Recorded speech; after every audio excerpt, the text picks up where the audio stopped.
Started out as a stock Honda Shadow VT600, and today we're going to talk about what I've done to this bike to make it less sucky.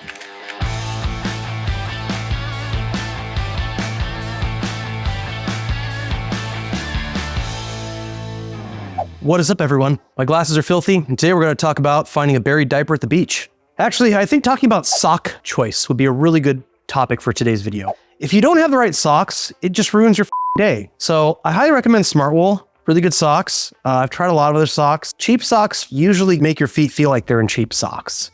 It's like Kia versus driving a Ferrari. Maybe not a Ferrari, maybe like something more cushy, like a G-Wagon, you know?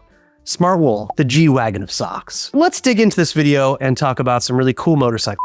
Before we get started, you guys can like and subscribe to the video. It really helps the channel out a lot. If you feel so inclined, leave us a comment. I know a lot of you guys build your bikes at home. Let us know what you've done or what you think we should have done with this bike. Love to hear your feedback. Moving along, this bike was a stock VT600 that I got from my friend and dog trainer, David Wright. Super nice dude. He actually came to me years ago to get a velocity stack and had some parts for his bike. I helped him tune his carb. Then he moved out of state. Hit me up and said, hey man, can you pick my bike up by any chance? Like, the guy needs to get out of his yard. So I held it for him for a while. Needed some work. It had been sitting outside under the sprinklers for at least a year. And it was bad. It had cobwebs everywhere. And I mean, there's still probably spiders living somewhere in this thing. It just kind of sat. And I hit him up. I said, hey man, do you want to pick it up? You want me to fix it? And he goes, well, what's going to take to fix it? And it needed everything. It needed tires, chain, oil, everything, literally. So he said, dude, I'll give it to you. I gave him the stock tank, some sentimental parts of the bike that he wanted to keep.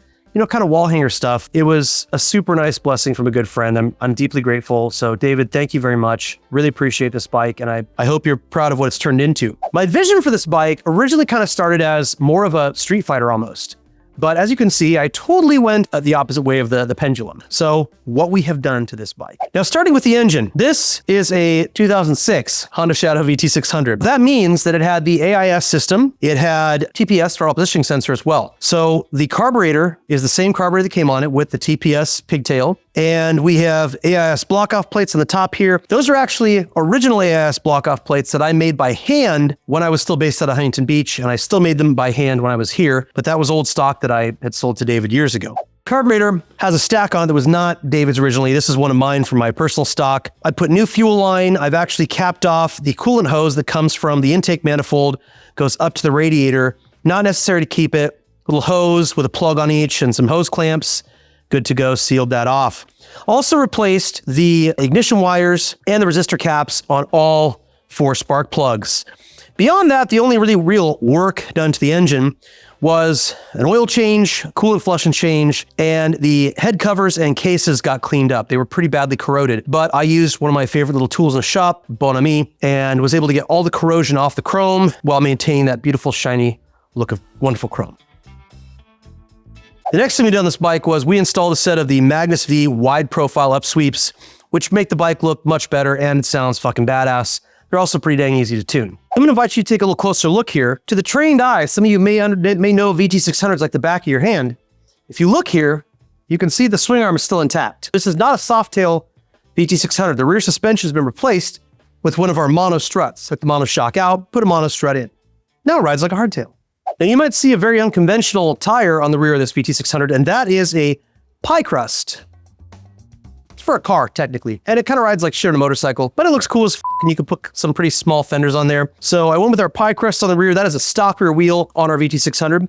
And up here in the front, we have a 21-inch wheel on a spool hub wrapped in a beautiful Speedmaster. Why did you choose those wheels? Well, I chose the front wheel because it came with my Evolution that I bought from Tom Clark, and I chose this wheel because it came with the bike. I mean, come on. Now, realistically, the VT600 has a drum brake, which is a fantastic brake. All you gotta do is blow it out with air to maintain it, really. It'll stop your bike pretty fucking well. You're most likely to lock up your rear tire pretty quick with that drum, as long as you maintain it. I love the rear wheels on the 600s. The front of this bike is definitely not your average stock VLX front end. This is a sketchy as DNA Springer that I also got in that smoking good deal from my buddy Tom when I bought the Evo. You can't use a stock VT600 wheel in this, it's too wide. So I went with the 21-inch spool, whipped up some brass spacers here, using one of these really cool little lights. I think what they were from a VW. Found this like 10 years ago on eBay for $5. Now they're like $500. Made a little mount for it, ran our Springer kit on this DNA Springer. So if you buy our Springer kit, possibly put on a DNA Springer. Running our 2-inch fin risers and got some pretty sweet little bars. I don't remember who they're from, but I feel like they look good and they fit the look of the bike. Running our brass Malleus grips, along with the Aceris throttle assembly with a throttle lock. Also running some beautiful cables here, which we sell on shoptjbc.com. Shameless plug, but hey, if you can't plug yourself, what the are you doing, right? So next up, we have one of our beautiful VT600 bolt-on gas tanks. Huge fan of these. They're super easy to install. They're really well made. I put one of our brass gas caps on this one. Comes with a sight gauge here on the side. Used one of our Petcock kits, and I ran some new fuel line. After that, we have this seat. Ben had this floating around. I was gonna put something else on here, but he's like, hey, why don't you try this out? And it doesn't really attach to the bike very well, so I ended up making a belt. I made my own belt buckle, actually, and that's how the seat's held on, by a belt. But it works, and it didn't fall off the last couple rides, so I guess it's good. So over here we have our world-famous U-Core tank. I'm running the service model foot pegs for the Honda Shadow, along with a service model shifter. Haven't had a chance to swap out the brake side yet, but that is in the books. We also have these inspection cap covers that are brass, which in my personal opinion look freaking awesome. Way better than the beat to shit rusty chrome ones that come with the bike. All the hardware has been replaced on the cases with our stainless case bolt kit, and got rid of all the rusty bolts on that as well. Now, something you guys may see on this bike that you probably haven't seen anywhere else is these side covers. These side covers are prototypes I built for the VT600 to allow you to replace the plastic. So these should be coming out sometime in early 2025 or late 2024, depending on when I'm able to get more prototypes cut out. So right side, all steel. You've got room in there to put some switches. Left side, all steel. Using stainless hardware, you've got room to put switches. We will be releasing these for you guys with some very basic instructions on how to install them. And they'll include all the hardware, and you can drill holes for whatever switches and buttons you guys want. Now, moving all the way back to the rear of the bike again, we have this gigantic and quite amazing Sissy Bar, which is solid stainless steel. I received this beautiful thing at a raffle at a long defunct event called Escape to Hazard County. It was supposed to stand for Hazard County, but it actually means hot HC. So we're taking it back, right?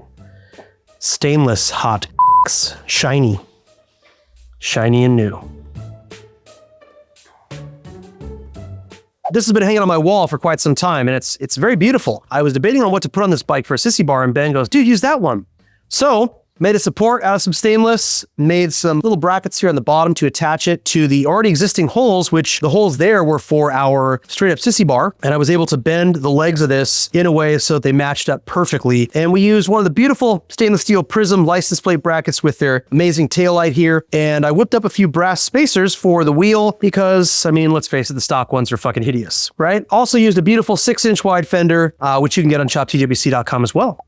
Now, nobody knows what the future will hold, if a giant meteor will land on the Earth, or I'll be put in a re-education camp. But if the current status of things holds out, and I am able to still continue building motorcycles and having fun, I would like to actually paint the tank and the fender and the side covers. I do have to replace this slide cover with one of our beautiful slide covers that are now discontinued. So if you have one, good for you. Probably gonna put a shifter peg for the brake. Probably get a new front tire because that one's pretty sketchy and cracked. Definitely want to put some brass tips in these pipes though. You know, I think other than that, she's pretty much close to done. I'm not going to really get crazy underneath the seat. I'm going to leave that mostly as is. Leave the mono strut, leave the electronic center there. It's not the most convenient thing ever to get to the battery, but I don't really care. It's a chopper. It's supposed to be weird and fun. So you guys want to hear what this bike sounds like inside the shop? This is not hot. It's obviously not been run. I'm touching the chrome with my dirty hands.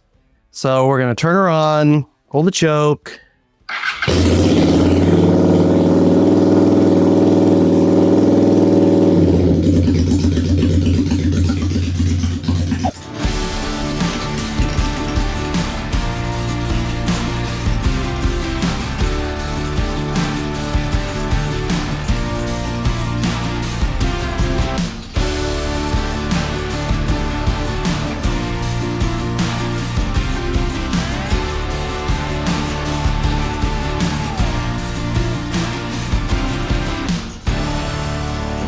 Sick video, huh? Let's talk about some more shit. Just kidding. Bye.